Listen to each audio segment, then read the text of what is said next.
میں موجودہ ایران کے قریب پیدا ہوئی، جنگ کے دوران پکڑی گئی، سکوتی عورت، اجنبی،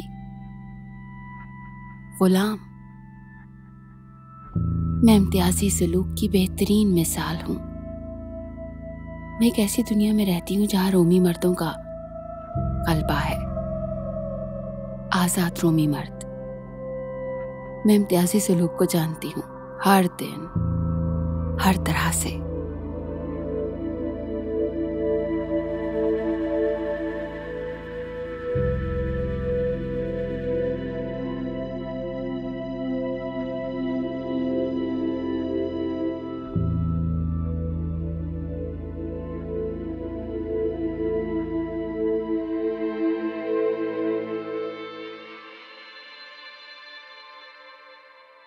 ہمارے پاس دو چیزیں ہیں، فرق اور امتیازی سلوک۔ دونوں کے درمیان ایک واضح فرق ہے۔ فرق کا مطلب کہ لوگ ایسی خصوصیات رکھتے ہیں جو ایک سی نہیں۔ امتیازی سلوک متعصبانہ رویے کا سامنا کرنا ہے کیونکہ یہ خصوصیات مختلف ہیں۔ ویسے ہمیشہ منفی رویہ ہوتا ہے، آپ اس میں کیسے فرق کرتے ہیں، لیکن امتیازی سلوک نہیں۔ یہ پتلی لکیر ہے، شاید بہت پتلی۔ اگر آپ جناب مسیح کے پیروکار ہیں تو یہ جاننا ضروری ہے۔ آپ کو یہ جان کر حیرت ہوگی کہ کتاب مقدس میں اختلاف اور امتیاز کے بارے میں بہت کچھ ہے۔ یہ شاید اشتعال انگیز یا جذباتی ہو سکتی ہے، لیکن کتاب مقدس دکھاتی ہے کہ خدا تعالیٰ لوگوں کو مختلف چیزوں سے نوازتے ہیں، بار بار۔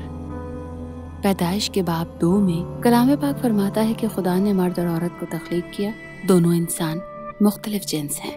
پیدائش باب 3 خدا تعالیٰ کی نافرمانی کے بعد مرد کے نتائج جسمانی مشقت کے معاملے میں ہوتے ہیں اور عورت بچے کی پیدائش سر انجام دے گی۔ دونوں کے ہی نتائج ہیں لیکن مختلف نتائج ہیں۔ پیدائش باب 4 خدا تعالیٰ چرواہے حابل کے جانور کی قربانی قبول کرتے ہیں، لیکن کسان قائن کے اناج کی قربانی کو مسترد کرتے ہیں۔ دونوں نے قربانی پیش کی، دونوں کو جواب ملا، لیکن دونوں صورتوں میں مکمل طور پر مختلف۔ پیدائش کا 6 باب دنیا کے تمام لوگوں میں سے خدا تعالیٰ صرف حضرت نوح اور ان کے خاندان کو بچاتے ہیں۔ پیدائش باب 11 دنیا کے لوگ متحد ہو جاتے ہیں، خدا تعالیٰ انہیں مختلف زبانوں میں تقسیم کرتے ہیں۔ کتاب مقدس میں خالق خدا کو لوگوں کو مختلف خصوصیات، مختلف کردار، مختلف صلاحیتوں، مختلف مواقع اور حالات سے نوازتے ہوئے دکھایا گیا ہے۔ ہر شخص منفرد ہے خدا کی تخلیق کے مطابق۔ پیدائش باب 12 خدا تعالیٰ ایک عظیم انسان حضرت ابراہیم کو اپنی اطاعت کے لیے بلایا۔ جب انہوں نے ایسا کرنے کا انتخاب کیا تو خدا نے ان سے وعدہ کیا کہ وہ ان کی نسل کو ایک عظیم قوم بنائیں گے اور دنیا کے لوگ ان کی وجہ سے برکت پائیں گے۔ پہلی مثال جہاں خدا تعالیٰ لوگوں کے ایک مخصوص گروہ کو دوسروں سے ممتاز کرتے ہیں تاکہ وہ دنیا کے تمام لوگوں کو برکت دے سکیں۔ 2000 برس کے بعد حضرت ابراہیم کی نسل سے جناب مسیح پیدا ہوئے۔ یسوع المسیح وہ ابن خدا ہیں اور لوگوں کو گناہوں کی معافی اور ہمیشہ کی ابدی زندگی دینے کی صلاحیت رکھتے ہیں۔ جناب مسیح کے ذریعے خدا تعالیٰ نے حضرت ابراہیم سے دنیا کے تمام لوگوں کو برکت دینے کا وعدہ پورا کیا۔ دنیا کے تمام لوگ، مختلف لوگ، کسی میں بھی کوئی امتیاز نہیں، ان سب کو برکت ملی۔ پھر اعمال کی کتاب میں حضرت پطرس نے ایک انقلابی اعلان کیا۔ میں سمجھ نہیں پا رہی کہ کیسے بتاؤں، سوائے اس کے کہ سب بدل گیا، بہت سے لوگوں کے لیے بڑی تبدیلی آئی۔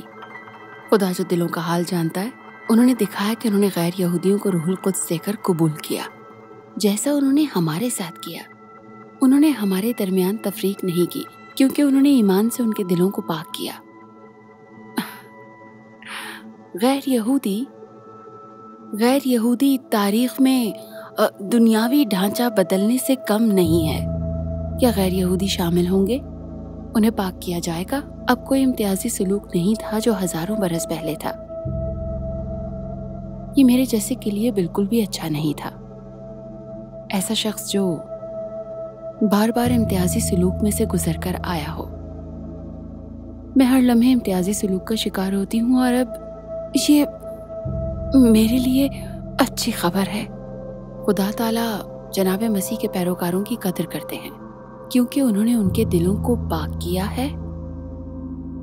جی ہاں، وہ چاہتے ہیں کہ جو بھی کوئی جناب مسیح کا پیروکار بنے وہ ان کے دلوں کو پاک کر دے۔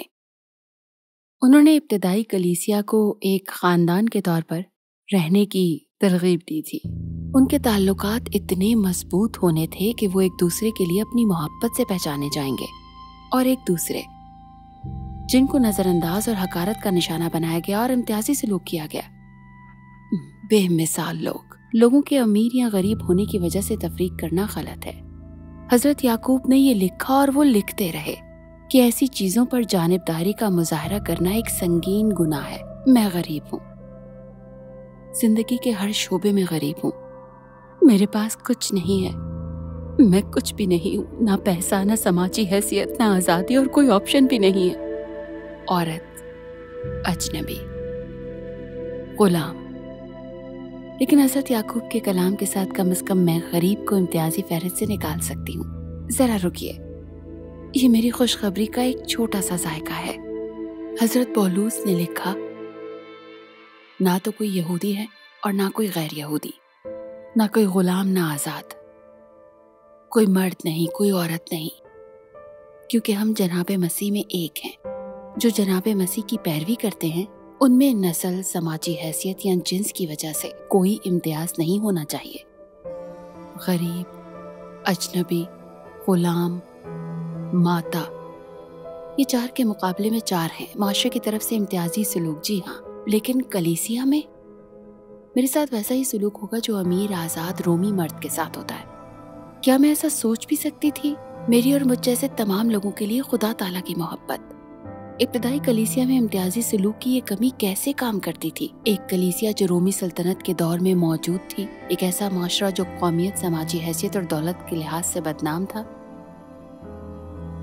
کہہ لیجیے کہ یہ کلیسیا کے ہر رکن کے لیے سیکھنے کا عمل تھا، سیکھنے کا ایک ایسا عمل جو آج تک جاری ہے۔ کتاب مقدس میں درج کلیسیا کے پہلے بڑے امتیازی تنازع کا تعلق قوم پرستی سے تھا، شاید نسل پرستی سے بھی۔ اعمال کے 6 باب میں کتاب مقدس درج کرتی ہے کہ کلیسیا عبرانی بیواؤں کے ساتھ بہتر سلوک کرتی تھی۔ کلیسیا نے 7 مردوں کو مقرر کر کے اس مسئلے کو حل کیا تاکہ رویے کو مساوی بنائے۔ دلچسپ بات یہ ہے کہ ان کے نام یونانی تھے اور وہ دوسرے ممالک سے تعلق رکھتے تھے۔ یہ کلیسیا کی طرف سے دانشمندانہ قدم تھا۔ کلیسیا کے تنازع کا اگلا بڑا ذریعہ یہ تھا کہ کیا مسیحیت قبول کرنے والے غیر یہودیوں کا ختنہ کیا جائے گا اور حضرت موسیٰ کے دوسرے قوانین پر عمل کیا جائے گا۔ ختنہ ایک قدیم رسم تھی جو حضرت ابراہیم کے دور میں شروع ہوئی تھی۔ یہ حضرت ابراہیم کے ساتھ خدا تعالیٰ کے عہد کی جسمانی نمائندگی تھی۔ اس سے کوئی فرق نہیں پڑتا کہ آپ اس کے بارے میں کیا سوچتے ہیں۔ یہ ان کی اصل کہانی کا حصہ تھا جو ہزاروں برس سے ان کی ثقافت میں سرایت کرتا ہے، اور اچانک روح القدس کی قیادت میں کلیسیا کے رہنماؤں نے یہ نتیجہ اخذ کیا کہ غیر یہودیوں کو حضرت موسیٰ کے احکام ماننے کی ضرورت نہیں۔ میرا مطلب ہے کیا سب کچھ اسی عہد سے پیدا ہوا تھا، سب کچھ اسی عہد پر قائم کیا گیا تھا، وہ مخصوص روایتی رسم جس نے یہودیوں کو اپنے آغاز سے ہی تمام لوگوں سے الگ کر دیا تھا۔ اور اب اس بارے میں آپ کیا سوچتے ہیں کہ یہ اتنا بھی ضروری نہیں ہے؟ یہودی مسیحی حضرت موسیٰ کے قوانین کی پیروی کرنے یا نہ کرنے کے لیے آزاد تھے۔ یہ بہت بڑے انحراف سے زیادہ تھا جو انہوں نے کبھی جانا یا سکھایا تھا، اور نتیجتاً دوسرے تمام لوگوں کے ساتھ امتیازی سلوک غیر ضروری ہو گیا۔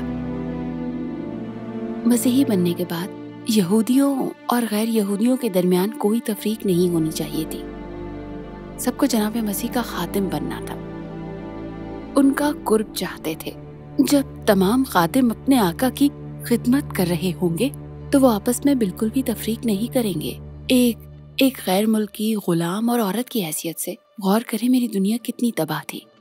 مومنوں کی برادری سے باہر میں اب بھی غیر ملکی غلام عورت ہوں، لیکن مومنین کی برادری میں آزاد ہوں۔ یہ ایک کلید تھی جس نے ابتدائی کلیسیا کو امتیازی سلوک پر قابو پانے کی اجازت دی۔ ہم چاہتے تھے کہ سب جناب مسیح کے پیروکار بنے۔ ہم نے سیکھا کہ جناب مسیح کے وسیلے سے ہر کوئی خدا تعالیٰ کو جان سکتا ہے۔ حضرت پطرس نے لکھا، خدا تعالیٰ بہت صابر ہیں اور نہیں چاہتے کہ کوئی بھی ہلاک ہو، سب لوگ توبہ کریں۔ کوئی امتیاز نہیں، کوئی تعصب نہیں۔ یہ کوئی راز نہیں ہے کہ دنیا کے جدید معاشروں میں امتیازی سلوک موجود ہے، لیکن کلیسیا کے اندر جناب مسیح کے پیروکاروں کی زندگیوں میں اس کے موجود ہونے کی کوئی وجہ نہیں ہے۔